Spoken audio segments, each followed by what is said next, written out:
शुक्रवार का दिन, शुक्रवार का जब प्रदोष पड़े, जिसको कहते हैं शुक्र प्रदोष, शुक्रवार की प्रदोष सुख और शांति देती है। हमारे यहां कहते हैं शुक्रवार की अगर प्रदोष पड़ती है तो शिव नीलकंठ पर विराजमान होते हैं। शुक्रवार के प्रदोष वाले स्कंद पुराण के अंतर्गत वर्णन किया है, भविष्य पुराण के अंतर्गत स्मरण किया है।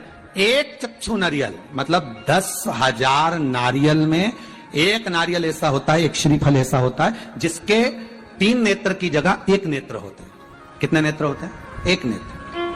श्रीफल जो नारियल आप कलश पे रखते हो, जो नारियल आप मंदिर में ले जाते हो, पूजन करते हो, तो 3 चक्षु नारियल, 3 नेत्र वाला नारियल, अर्थात नारियल की जहां जटा होती है उसके 3 नेत्र होते हैं, 3 चक्षु होते हैं। और 1 चक्षु वाला, 1 नेत्र वाला 10 से 15,000 श्रीफल में नारियल में 1 नारियल ऐसा होता है जिसका 1 नेत्र होता है, उसमें 3 नेत्र नहीं होते, एक चक्षु होता है। तो महाराज शिव पुराण कहती है,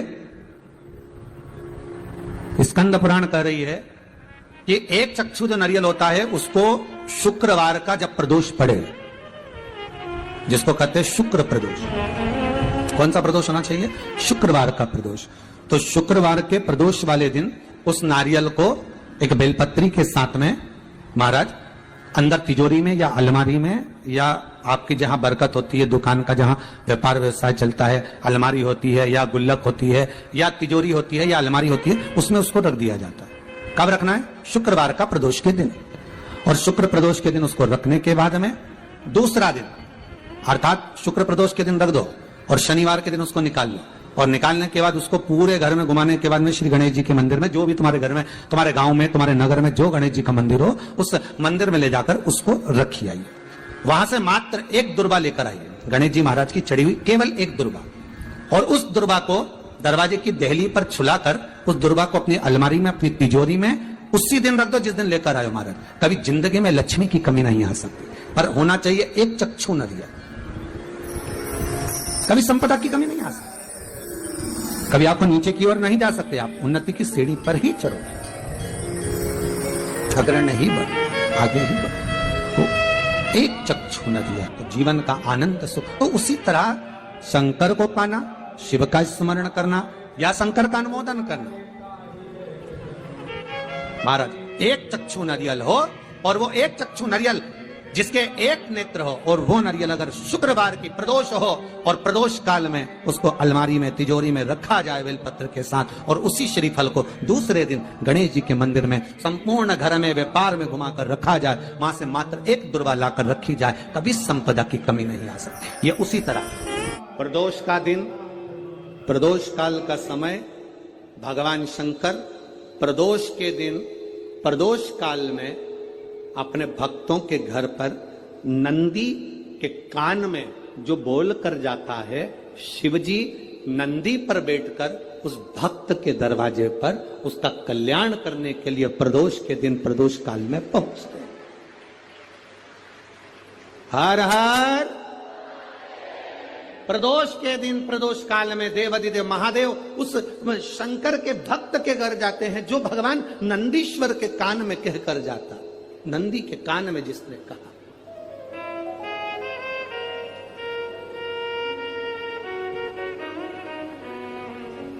शंकर भगवान के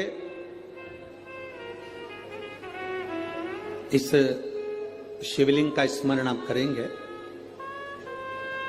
बीच में जो एक मोटी सी लाइन होती है, इसको अशोक सुंदरी कहते हैं। सब लोग दर्शन करें, जम के बोलो जरा, करें।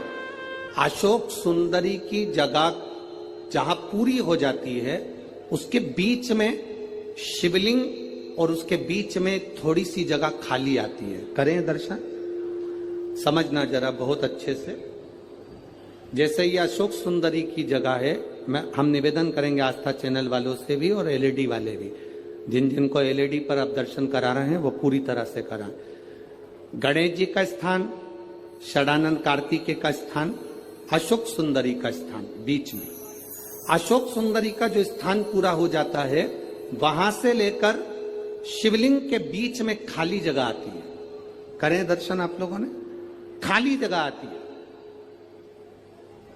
उस खाली स्थान की जो महत्वता है, ये जो अशोक सुंदरी से लेकर बीच में जो जगह है, ये भगवान शंकर की जो धर्म पत्नी है माता पार्वती, उनकी जो योगनियां है 64 योगनी, उनकी जो शक्ति पीठें हैं, उनकी जो सिद्धता है, उनकी जो सिद्धियां हैं, ये अशोक सुंदरी से शंकर के शिवलिंग के बीच में जो खाली जगह होती है, इस स्थान पर 64 योगनियां, देवियां, अष्ट सिद्धियां, नवनिधियां सब इस स्थान पर रहती है। इसलिए हमारे यहाँ शिव महापुराण की कथा कहती है, पूर्ण पूजन के बाद अगर कोई नारी, कोई पुरुष, कोई बच्चा, कोई बुजुर्ग अपने मन की बात का स्मरण इस जगह पर हाथ को रखकर, जैसे किसी के हृदय पर हाथ रखते हैं तो दिल धड़कता हुआ स्मरण होता है, उसी तरह यहाँ स्पर्श करेंगे और स्पर्श कर कर जब अपने मन की बात कहते हैं तो देवाधिदेव महादेव नंदी के साथ आकर प्रदोष के दिन कार्य की सिद्धता पूर्ण करते। उस स्थान की मूलता होती है,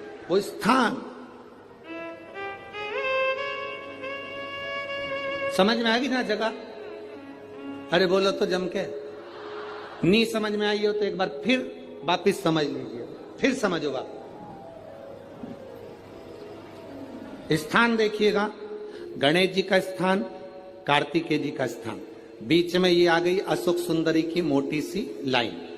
अशोक सुंदरी की लाइन जहां खत्म होती है, वहां से जो शिवलिंग रखा है, इसके बीच की जो जगह है, ये जो बीच में अशोक सुंदरी के स्थान से लेकर शिवलिंग के स्थान के बीच में जो खाली जगह है, ये 64 योगनियां, अष्ट सिद्धियां, नवनिधियां, सब कुछ मेरे देवाधिदेव महादेव ने माता पार्वती को अपने चित्तवृत्ति के साथ यहां अनुमति प्रदान कर रखी है। वहां का स्पर्श,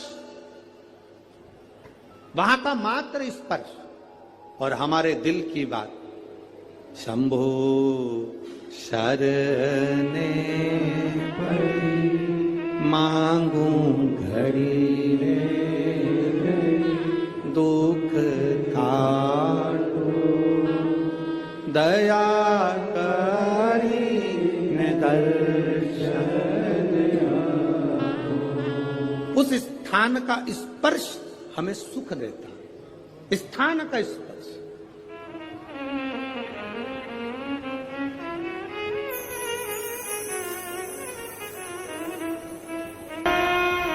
और कितनी सुंदर बात नंदी ने कही है। नंदी ने ये बात जो कही वो वास्तव में बड़ी सुंदर है कि मान लो यदि कोई कार्य तुम्हारा हो नहीं रहा और पूरी दुनिया में तुमने कर कर देख लिया, बहुत प्रयास कर कर देख लिया, तो भी वो कार्य अगर तुम्हारा नहीं होता, तो फिर एक काम करो कि शिव की स्तुति करो, शंकर की स्तुति, शंकर का गुणगान, शंकर की भक्ति, शंकर का स्मरण।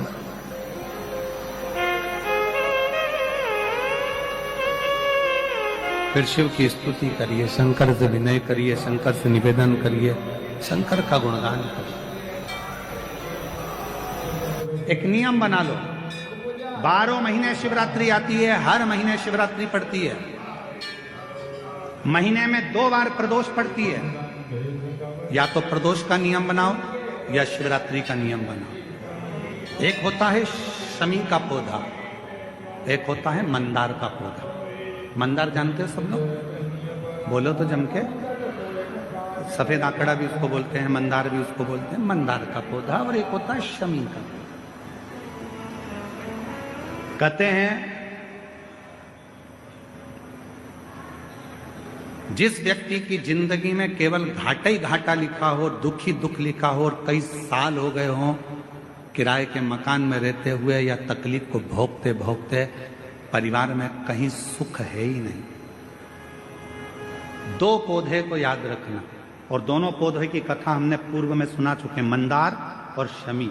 दोनों की कथा सुनाइए कि ये कौन से मुनि थे, कौन से ऋषि के बेटे थे, ये मंदार और शमी किसके पुत्र थे, सब कथा सुने।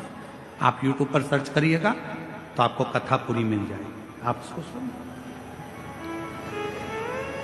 जिसकी जिंदगी में दुख ही दुख लिखा, कष्ट ही कष्ट लिखा, परेशानी परेशानी लिखी, तो मंदार और शमी ये 2 पौधे ऐसे हैं जो जीवन में सुख प्रदान करते हैं।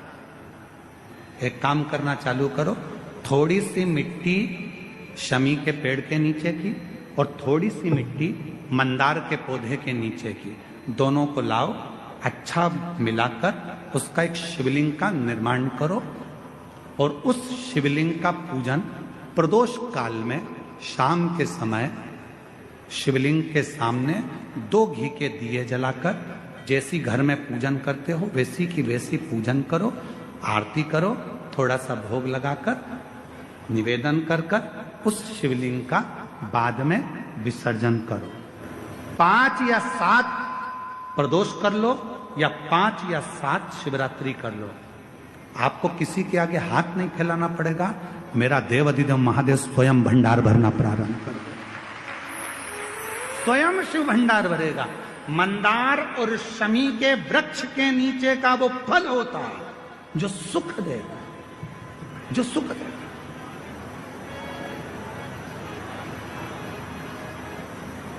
जो हमें आनंद प्रदान करता है।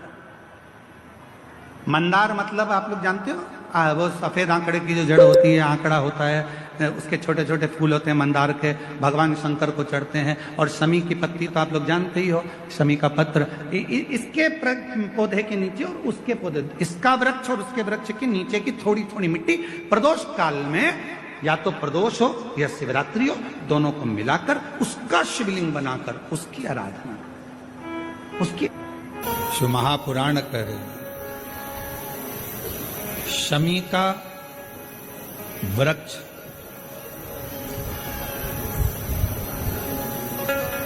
हमारे शरीर में जो रोग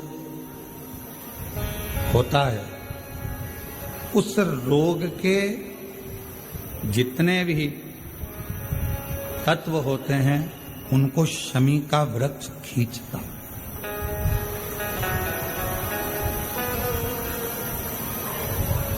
कल एक बहन ने प्रश्न किया कि गुरुजी, आपने कहा कि शमी का जो वृक्ष होता है वो बड़ा हो जाता है, बड़ा होने के बाद उसको घर में नहीं रखते, छोटा पौधा, छोटा सा पौधा घर में रख सकते, और वो छोटा सा जो पौधा है उसको तो हम घर में रख सकते हैं, पर वृक्ष, शमी का वृक्ष जितना बड़ा होता चले जाता है तो उसको घर से अपन रखते नहीं, उसको फिर कहीं बगीचे में या कहीं एकांत में या जहां उसकी जरूरत है वहां उसको लगा दिया जाए। गणेश पुराण में एक बात आती है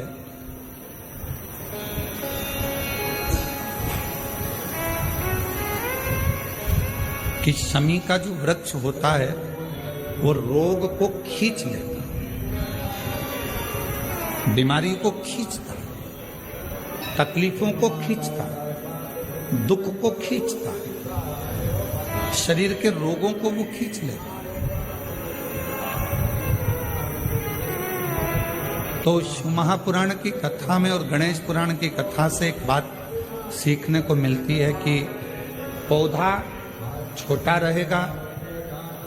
रहेगा तो आप उसका पूजन भी कर सकोगे, पत्ते भी ले सकोगे, शिव जी पे भी समर्पित कर सकोगे, और घर के अंदर यदि कोई तकलीफ में है, कष्ट में है, तो उसके दुख को भी वो खींच ले, उसके कष्ट को भी वो खींच ले, उसके कष्ट को, उसके दुख को खींच लेता है, उसके कष्ट को, उसके दुख को वो खींच लेता है। पर जैसे ही शमी का पौधा बड़ा हुआ, शमी का वृक्ष बड़ा हुआ, और उस वृक्ष के इर्द गिर्द से अगर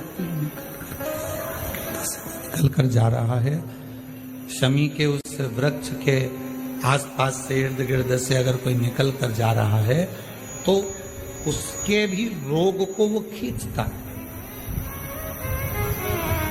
उसके भी रोग को वो खींचता। तो हमारे यहाँ सनातन धर्म में सर्व जगत के हित की बात कही जाती है कि शमी का जब पौधा बड़ा हो जाए, शमी का वृक्ष जब बड़ा हो जाए, शमी का पौधा जब बड़ा हो गया तो उसे कहीं अच्छी जगह पर लगा दिया जाए, जिससे सर्व जगत के दुखों को वो खींचता रहे, सबके रोगों को वो समाप्त करता रहे, सबके रोगों को वो खींचता रहे, समाप्त करता रहे। सर्व जगत के हित। छोटा है पौधा अपने नजदीक। शिव महापुराण में 5 वृक्षों का जो वर्णन किया गया, पहले नंबर पर है बेलपत्र का वृक्ष, दूसरे नंबर पर है शमी का वृक्ष, तीसरे नंबर पर है आंवले का वृक्ष, चौथे नंबर पर है पीपल का वृक्ष और 5वें नंबर पर है वट वृक्ष। ये हमको बल देते हैं और हमें जो बल प्रदान करते हैं, हमें जो एनर्जी देते हैं, हमारे दुखों को ये नष्ट करते हैं। हमको एक अलग से बल इन पौधों से, इन वृक्षों से प्राप्त होता है। शमी की जो पत्ती होती है,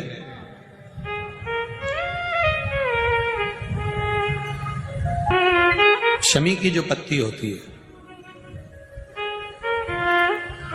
एक पत्ती में जितनी पत्तियां लगी होती हैं और एक पत्ती के अंदर, जरा ध्यान देंगे, जैसे इस पत्ती में ढेर सारी पत्तियां लगी हुई है, पत्ती में से भी एक पत्ती तोड़ोगे और एक पत्ती तोड़ने पर उस पत्ती को भी अगर गिनोगे तो उसमें बहुत सारी पत्तियां होती हैं। आज प्रयास करना, अगर कहीं आपको शमी की पत्ती मिले तो जैसे ये पत्ती, इस पत्ती को तोड़ा गया, इस पत्ती में से एक पत्ती निकाली गई और एक पत्ती निकालकर आप धीरे से रखना, उसमें भी बारीक बारीक बारीक बारीक बारीक बारीक बहुत सारी पत्तियां नजर आती हैं। शिव महापुराण की कथा कहती है, जो सोमवार की अष्टमी हो या प्रदोष का व्रत हो या 12 महीने की शिवरात्रि हो या किसी भी दिन प्रदोष काल के अंतर्गत शंकर भगवान को एक शमी का पत्ता कोई भूलवश भी समर्पित कर देता है, तो जितनी एक पत्ती में पत्तियां होती है और उस पत्ती के अंदर भी एक पत्ती को तोड़ने के बाद जितनी पत्तियां होती है, उतने जन्म मृत्यु लोक में मनुष्य के नहीं होते। 84 लाख योनियों में से वो योनियां कट जाती हैं और देव योनि प्राप्त हो जाए। एक शमी पत्र की इतनी महत्वता है। शमी का जो पत्ता होता है, ध्यान से सुनिएगा, रोज आप अगर शमी के पत्ते को नहीं चढ़ा सकते, महीने में 1 बार या 2 बार शमी का पत्ता शंकर के ऊपर अवश्य समर्पित करना चाहिए। क्यों?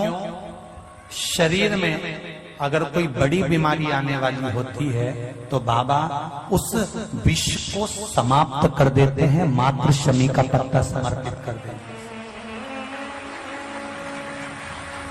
भले महीने में 2 बार चढ़ाओ, हफ्ते में 1 बार चढ़ाओ, तुम्हारा मन पड़े तो हफ्ते में 2 बार चढ़ाओ। ज्यादा बीमारी है, शमी का पत्ता एक शिव जी के शिवलिंग पर और एक पत्ता जहां से पानी बहकर नीचे गिरता है ना, जलाधारी में से शिव जी पे जल चढ़ाया। जैसे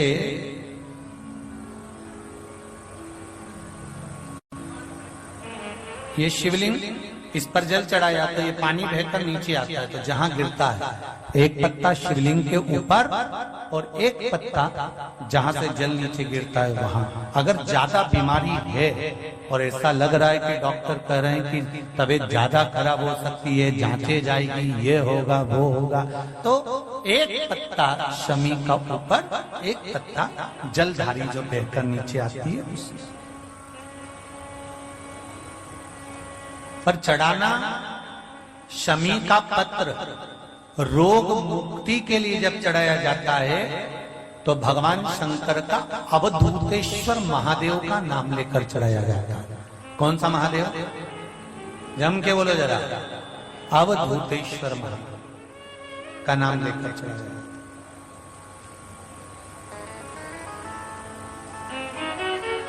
है। एक बात आपको कही थी अभी पिछले कथाओं में, गाय के दूध का घी बनाकर उसकी एक उंगली घी की अशोक सुंदरी वाली जगह पर लगाकर जो व्यापार नहीं चलता हो, दुकान नहीं चलती हो, अशोक सुंदरी वाली जगह पर घृत लगाकर घर के दरवाजे पर या व्यापार के द्वार पर उस उंगली को लगा देना चाहिए। घृत पर होना गाय के घी का। गौ माता कल कथा में कहा था, एक दिया बेलपत्र के नीचे और एक दिया बोलो बोलो जम के अपने दरवाजे के राइट भाग में प्रदोष के दिन प्रदोष काल में लगाना चाहिए, जिससे शंकर भगवान नंदी के साथ जाएं, तुम्हारे दरवाजे पर दिया लगा हुआ देखें तो शंकर भगवान नंदी शिव जी से कह दे, ये रोज मेरे मंदिर में आती है, ये रोज आपके मंदिर में आके एक लोटा जल चढ़ाती है, आज दिया लगाकर बैठी है, आपका इंतजार कर रही है, इस पर दृष्टि फेर दो, कल्याण कर दो। दृष्टि फेरो, कल्याण।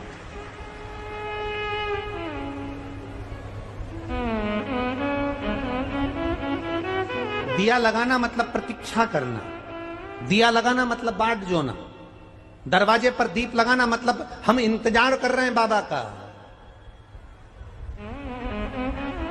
हम बाबा का इंतजार। प्रदोष काल में, प्रदोष के दिन हमने पहले भी कहा कि एक दीप लगाना या जल चढ़ाना या शंकर को धतूरा चढ़ाना या चावल का दाना चढ़ाना या बेलपत्र चढ़ाना वो खाली नहीं जाता है। तुम्हारा प्रदोष के दिन प्रदोष काल में लगाया गया दीपक एक ना एक दिन तुम्हारे घर में भी प्रकाश जरूर कर जाएगा। थोड़ा ध्यान दीजिएगा।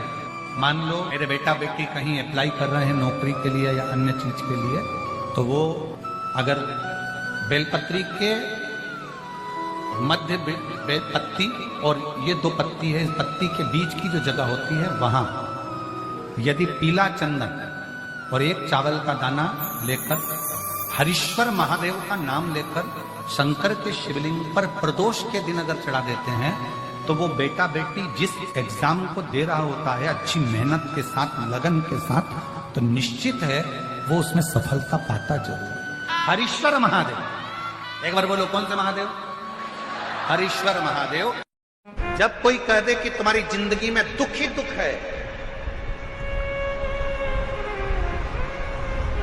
जब कोई कह दे तुम्हारे जीवन में कष्ट ही कष्ट है, तब एक काम चालू करो, शिव की आराधना।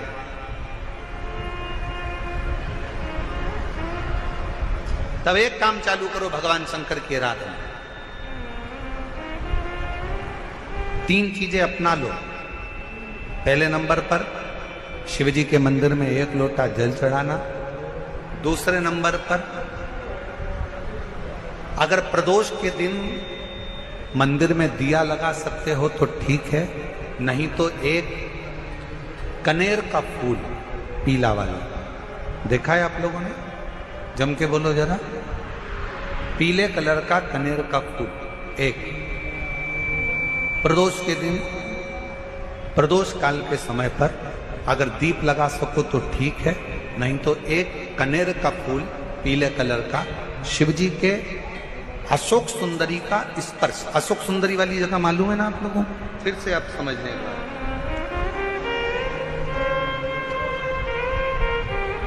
ये शिवलिंग, जलाधारी, ये चरण,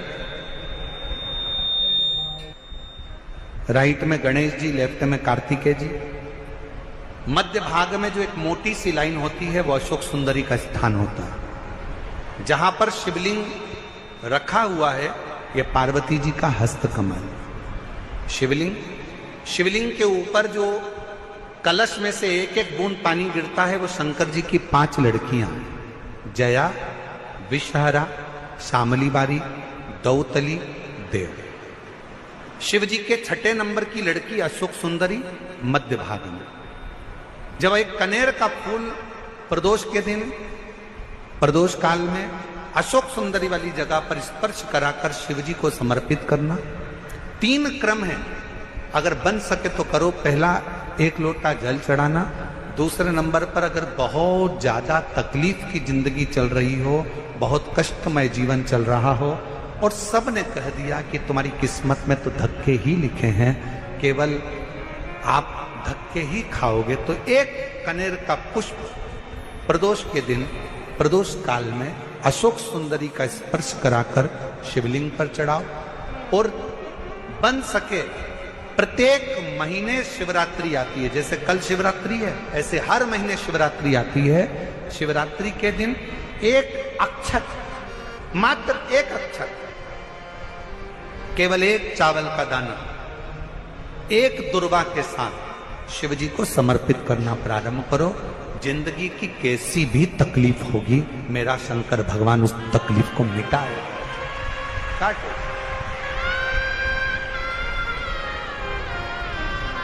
शिव की आराधना और दिल से बाबा को पुकारते रहो। श्री शिवाय नमस्तु, श्री शिवाय नमस्तु, श्री शिवाय नमस्तु, श्री शिवाय नमस्तु। उसको पुकारते रहो, दिल से उसको विश्वास के साथ पुकारो। पार्वती जी के भाग्य में लिखा था कि इनको जो पति मिलेगा वो नग्न वेशधारी मिलेगा, जटाजूट वाला मिलेगा, भस्म रमाने वाला मिलेगा, पर उन्होंने, पार्वती जी ने शिव जी की आराधना करना प्रारंभ करी। और जब भगवान शंकर की आराधना करना प्रारंभ करी तो भगवान शंकर ही उनको पति के रूप में मिल गए। और जब स्वयं देव अधिदेव महादेव हमारे भाग्य में अगर आ जाते हैं तो बाकी के भाग्य की सारी रेखाएं अपने आप सीधी हो जाती, सब रेखा। शिव को पुकारो।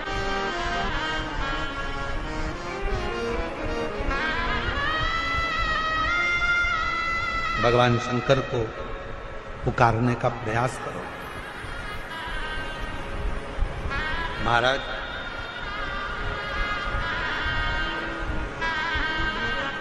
शिव महापुराण की कथा एक बड़ी सुंदर बात कहती है, बहुत सुंदर।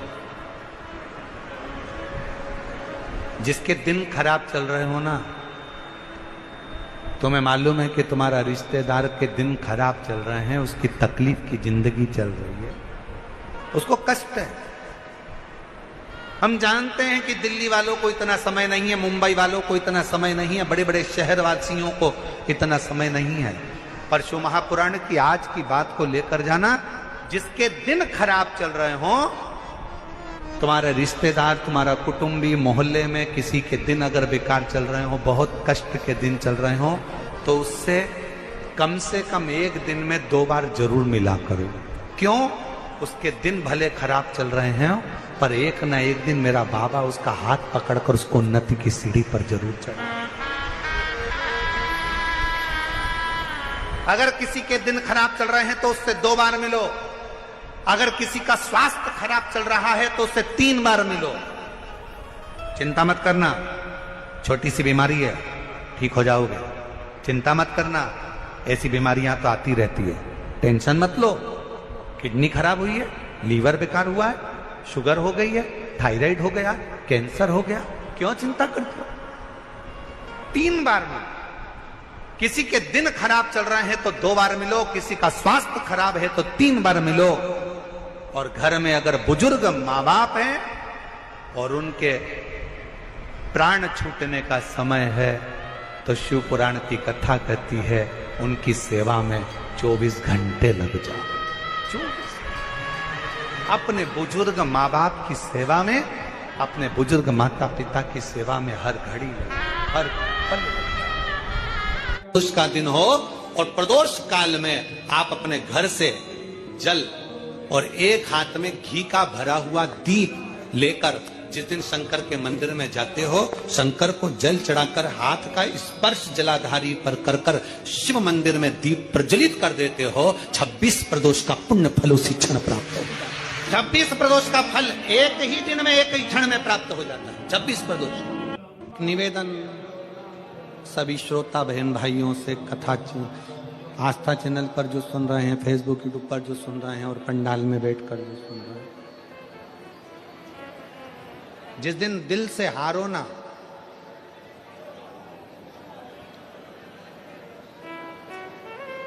थोड़ी तकलीफों में अगर घिर जाओ, तकलीफें आ जाए, कष्ट आ जाए, तकलीफें जिस दिन तुम्हारे भीतर बहुत ज्यादा मात्रा में आ जाए, उस दिन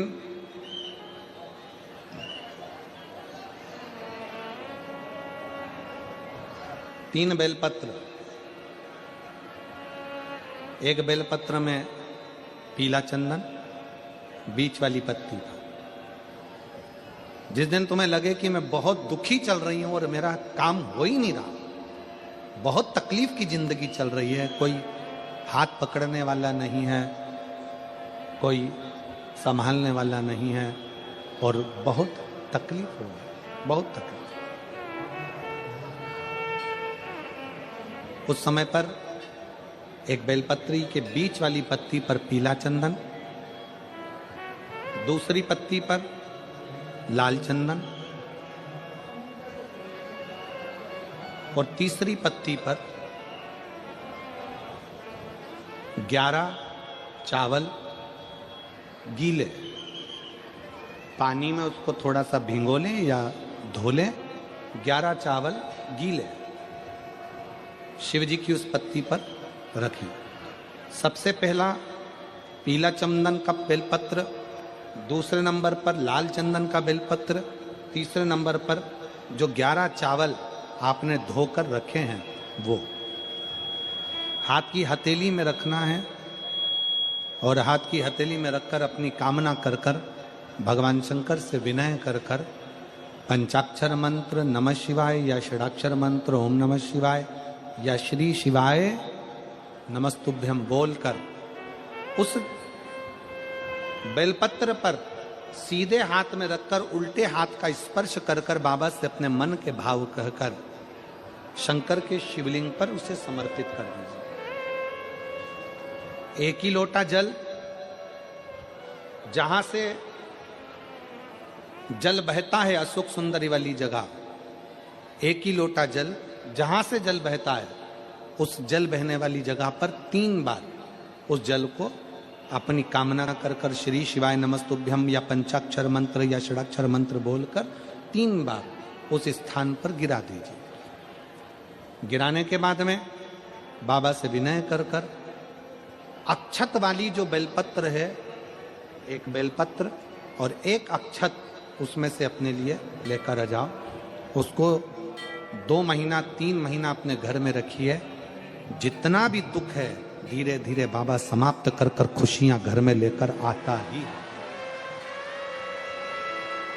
दुख समाप्त होगा, खुशियां घर में आएगी जरूर।